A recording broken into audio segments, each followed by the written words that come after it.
If this was a sequel to any other movie that took this approach, in a weird way, I kind of respect it. But it's a sequel to The Joker, so I don't.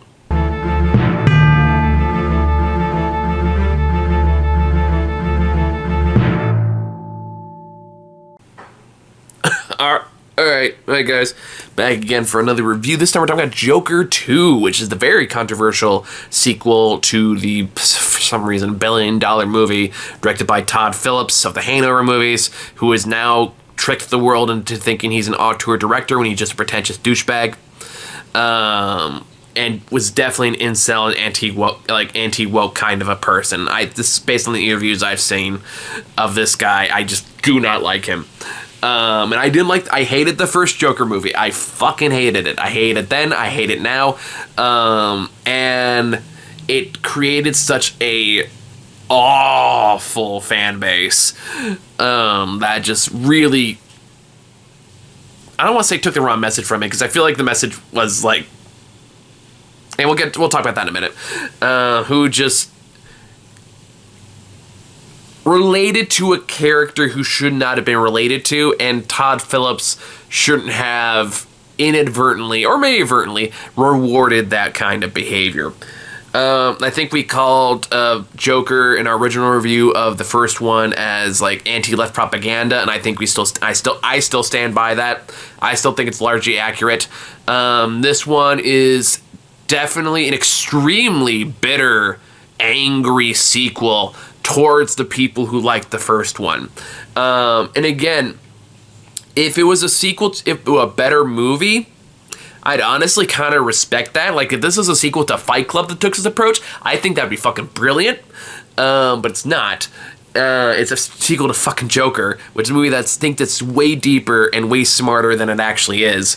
And this one is basically a rejection of the people who did like the first one, which again, I am not opposed to. I think if you do that right, I think it can be very interesting and very enlightening. But it's not refuting it in a kind of introspective, okay, maybe we fucked up with our messaging a little bit. Maybe we could have done this better. Maybe this is partially our fault for promoting this. Kind of like BoJack did. BoJack Horseman did it with like the season 4 with the whole Filbert saga, where the whole point of that was to critique its incidental normalization of inexcusable behavior. This one doesn't do that. This one's very much feels like a very angry, fuck you, you didn't get my ultra smart, ultra clever movie, you ruined the first movie for me by your stupid understanding of it, fuck you, you don't understand my art. It kind of has that pretentious air to it, and I feel like if it was just a bit more self-conscious or a bit more reflective of how that reaction happened, it could have been actually very interesting. I think it could have been it could have been taken some serious accountability for how the first one created a very toxic fan base, but it doesn't. Instead, it's a over 2-hour slog that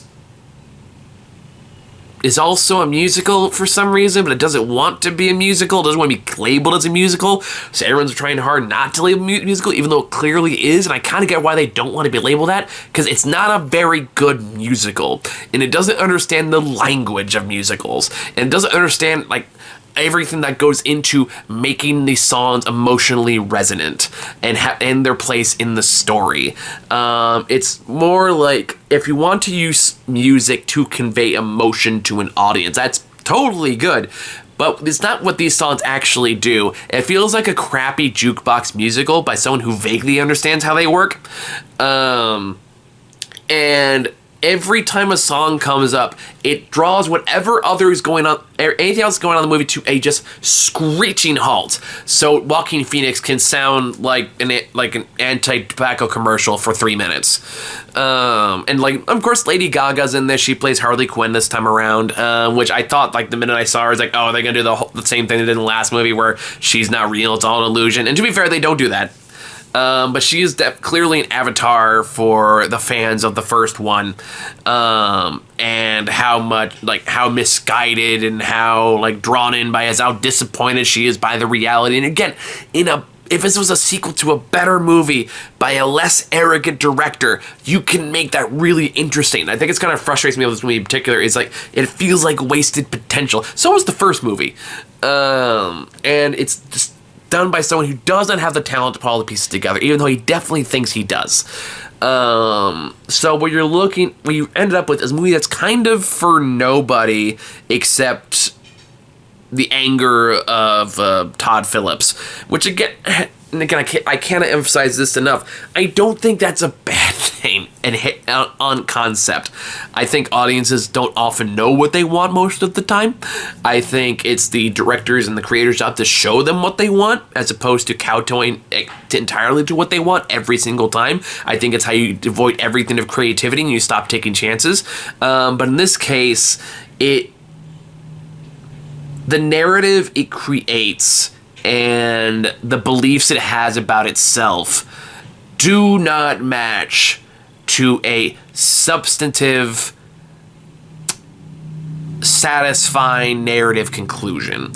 It does not tell a good story, in other words. It does not the themes of it do not resonate in a way that feels authentic and natural to the first movie. It doesn't even feel like it follows all the way through on what it wants to do or what it wants to say. And granted, it's not subtle about what it wants to say. It beats you over the head with it. But it does so in a way that comes off more as angry, defiant arrogance than something that feels authentic to the reaction of the first film. And I feel like I don't really need to go into the plot, because at this point, if you're watching a review on Joker 2, you kind of already know what the plot is. You've heard all the other complaints about like the courtroom drama and how that's kind of boring, and stuff along those lines. I don't disagree with any of those. Sorry, I just got a text message.